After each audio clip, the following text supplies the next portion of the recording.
Good morning, Bucknutters. It is Thursday, December 9th, 2021. I am Dan Rubin. This is the Bucknuts Morning 5 and change. If it's Thursday, that can mean only one thing. 24/7 Sports Director of Recruiting, Steve Wiltfong, is here. Steve, how are you? Good morning, Dan. Just trying to keep up. Can't wait till next Thursday, and we can get out of this rat race to the finish line. Wednesday is National Signing Day. That means that Thursday, Steve is released back to his family. Much like an accountant, this is tax time for Mr. Wiltfong. As an aside, long story short, Dave and I had a miscommunication yesterday. He's supposed to be on jury duty. They never called him. So I did a BM5 with Matt Baxendell, the People's Champ, that we didn't use. I'm going to cut up the relevant parts of that and run it as the second half of this show. So when you get to the break, if you came here for only Wiltfong, you can sign off. If you'd like a little bonus People's Champ, you can hang on after the break. First, Steve, let's talk recruiting. We'll start with some negativity. One of the names that we spoke of on this show long enough that we actually learned how to pronounce his last name, Xavier Wangpa, great safety out of the state of Iowa, had a final three of Iowa, Notre Dame, and Ohio State. He chose Iowa. Can we make of this that he just decided to stay home? Well, I think that Iowa had a lot of things going for it. Proximity, one of the big things. Their production in the defensive backfield, another. Their atmosphere inside Kinnick Stadium. The game against Penn State, he said, was the best stadium atmosphere he's ever been in, and he went to some big games at Ohio State and Notre Dame as well. And in the end, Iowa overcame Ohio State. Ohio State led in the summer. He told me Ohio State led at the opening finals. Took a late visit to Iowa in the summer, took 2 visits for games, continued to build his relationship with Coach Neiman and Coach Parker over there. The closer he got to his decision, the harder it was for him not to be a Hawkeye. He made up his mind last weekend, told Coach Ferentz on Monday, told everybody else on Wednesday. No way around it. It's a bummer. He's a great player, and you're also going to have to go against him. So we will see plenty of Xavier Wangpa. Great news to back that up. Arguably the best football player in the state of Ohio, Sonny Styles, has reclassified. He will be here this coming season rather than waiting and playing his senior year at Pick Central outside Columbus.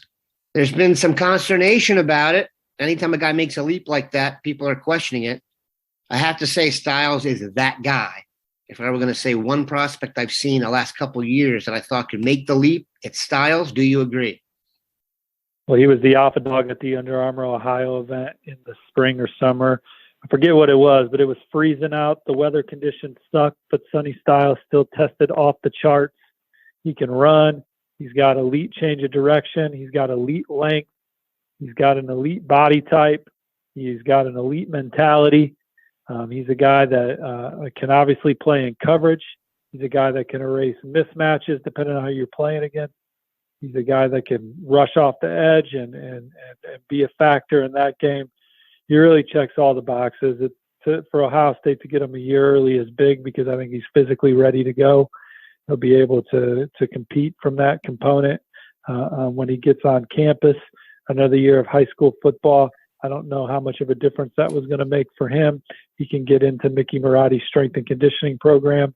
He can get into Ohio State's defensive scheme, and he can get to work at a position of need. And he's a guy that I would have marked as 3 and done had he not jumped in a year early. We'll see what happens now, but he's a terrific talent. He's got the right mental makeup to come in and compete also. His older brother is obviously a stud at Notre Dame. His father was a stud at Ohio State. The apple's not falling far from the tree for all the Styles men, and I would think that Sonny will be a major force for the Buckeyes for years to come. Now that was a quality response, and I think you nailed it when you said he just checks all the boxes, man. Some guys do. Sonny does. We hope this guy does. He is a German import via California, and we were all feeling extremely confident. Hero Kanu would play defensive tackle at Ohio State. Then USC hired Lincoln Riley, and they are making a late push for the transplanted Californian. Is that even correct if he's from Germany? I'm not sure. What do you think about Hero Canoe and the Buckeyes? Well, I haven't heard anything different. My crystal ball is on the Buckeyes. There was a time where he was a heavy lean to Ohio State. Maybe the Lincoln Riley hire will be a factor. Maybe that Lincoln Riley hire will be a factor for Damani Jackson. Time will tell, but I haven't heard any new intel recently that there's been a change at the top. That doesn't mean there hasn't been. I just haven't heard that. Another what appears to be two-team battle involving the Buckeyes and another national power. The Fighting Nick Sabans have their eyes on Caden Curry, defensive lineman from the state of Indiana. Ohio State has those same eyes. You are from Indiana. You've seen him play many times and are up to date on his recruitment. He has gone silent since his visit to Alabama. Should I be worried? No, unless something changes. Ohio State's the one to beat. We talked to him last week about his in-home with Ryan Day and Larry Johnson, and that was awesome. He had a great experience with those guys. Loved having Coach Day in his home with his family and his high school head coach. And I just like the way it's trending for Ohio State. Tom Allen was in over the weekend from Indiana. But unless there's some kind of drastic change, I expect him to pick Ohio State next week. And he's a guy that the Buckeyes have coveted for years now. He's one of Ohio State's earliest targets in 2022. Kevin Wilson got him in there first. Larry Johnson's obviously done his thing, and Ryan Day has been working it as well. And I just, to reiterate, double down, triple down, whatever, I think Ohio State's in a good spot.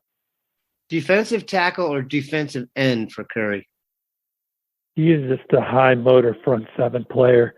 I think he's more on the edge right now, but he's a guy that just plays extremely hard. I haven't seen too many guys play with the motor that Caden Curry does on every snap. Let's stay on the defensive line. Texan Omari Abor. His last two in-home visitors are Larry Johnson and Ryan Day. That to me means he's a lock. Give us the latest on Omari Abor.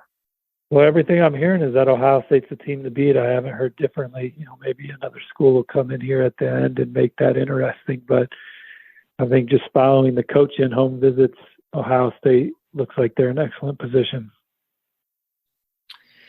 Yeah, there's some concern, I think, that other schools have stopped recruiting him, and Ohio State may hold him in higher esteem than others. But I think Ohio State held a guy like Tyleek Williams higher than some other schools, too. And that's worked out pretty dang well so far. I'd like to see him get a few more snaps, but I digress.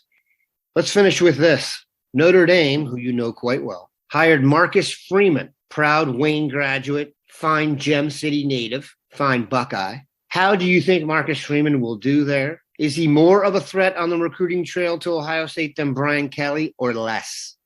Well, he's obviously more of a threat on the recruiting trail. I mean, he goes as hard as anybody. He was one of the more visible coordinator recruiters on the trail. He had a influence on everybody they recruited on that side of the ball, if not the lead recruiter. And you heard him say in his press conference the other day that he wants to be the lead recruiter on all Notre Dame's top targets. And I know he's going to work hard in that capacity, where things sometimes get lost in translation between the diehards and the casuals, is that we love recruiting. If you're listening to this show, you love recruiting. You know how important recruiting is. Sometimes we forget, or sometimes we overvalue it a little bit, in the sense that you got to be able to coach too. Marcus Freeman, he deserves this job. His last 3 or 4 defenses have ranked top 15 nationally. So he's got the resume that says he's qualified for this position. But we don't know what it's going to look like. He's never done it. Dan Mullen was qualified to get the job at Florida. He didn't do, the program was digressing under his watch. Brian Kelly was not an electric recruiter, but he won a lot of games. So Marcus Freeman potentially, with his recruiting acumen, if he's as good a coach as Brian Kelly in his own way, I think can take Notre Dame the next step and win an extra game or two, because I do think that Coach Freeman can win 1 or 2 more recruiting battles than Notre Dame was winning beforehand. I think that he can get them a couple extra wins on the recruiting trail a year, which adds up to 2 to 4 to 6 to 8 over the course of that many years.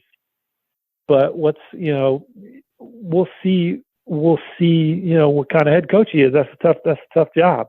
And he's qualified. He's ready for it. And I think Notre Dame Nation should be excited. But Brian Kelly won a lot of games. We'll see if Marcus Freeman can keep it rolling. And obviously he wants to take it up one more notch. And I think Notre Dame's capable of winning all the marbles. And they've been close. They've been a couple players away. Let's see if Marcus Freeman's the difference while maintaining the standard on the field. Another award-winning performance from the director of recruiting for 24/7 Sports. We appreciate Steve stopping by. Don't forget, there's a second half to this show with a little bit of the People's Champ. All right, y'all. See you on the front row. The People's Champ, Matt Baxendell, is here. Bax, how goes it? Well, it goes a lot better looking at the future of Ohio State's defense, so I'm having a pretty good morning. Dan, how about yourself? Definitely interesting. If there has been a defense this year in college football that surprised many, it was the Big 12's Oklahoma State, a Jim Knowles-led defense, and it provided serious dividends. Oklahoma State was arguably the best defense west of the Mississippi. Jim Knowles has moved back east, though. The Cornell grad and former head coach in the Ivy League will be Ohio State's defensive coordinator, I guess tangentially replacing Matt Barnes and Kerry Combs. Please give us your assessment of the hire and how does this affect Ohio State's future? Well, first of all, this was the first name everybody associated with Ohio State. It seems like outside of the Marcus Freeman pipe dream, which was not going to happen because if Luke Fickell had been the Notre Dame pick, Freeman would have been the head coach at Cincy, not the defensive coordinator at Ohio State. So this was Ohio State's essential first choice. And if you look at what Knowles has done since he took over at Oklahoma State, the year before he took over, they were ranked like 110th in total defense. And then they improved to like 80th to 40th to third in the country this past year. At a place like Oklahoma State that doesn't exactly get elite defensive recruits in a conference that's typically known for super high scoring basketball, score football games, right? Mm-hmm. So this says a lot about him. The other thing that I really like about this hire is he's originally a linebackers guy. And where have we been the most concerned about our defense consistently the last couple of years? It's been what's up with the linebackers.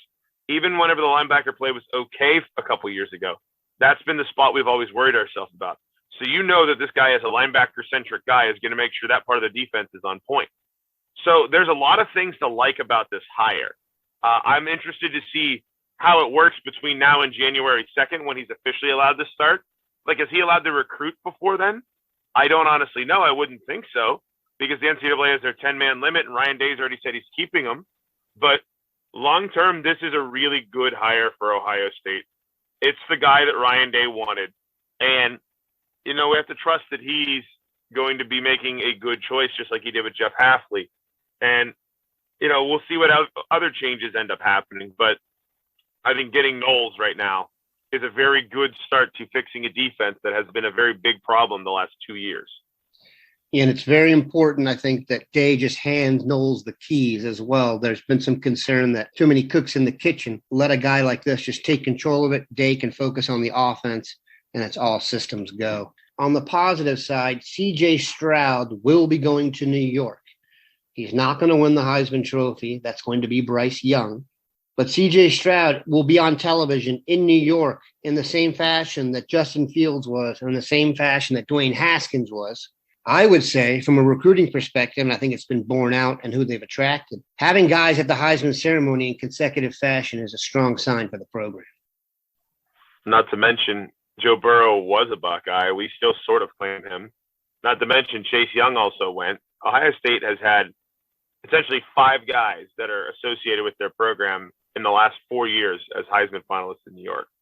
That's really impressive. And, we were talking before we came on the show here, Dan. Before this, it was Troy Smith was the last time somebody actually made it to New York for the Heisman finalists. And before that, what was it, Eddie? So all of a sudden, Ohio State, which seemed to very oddly not get many Heisman sniffs, is sniffing all over it now on the ceremony. And that's a really good thing for recruiting.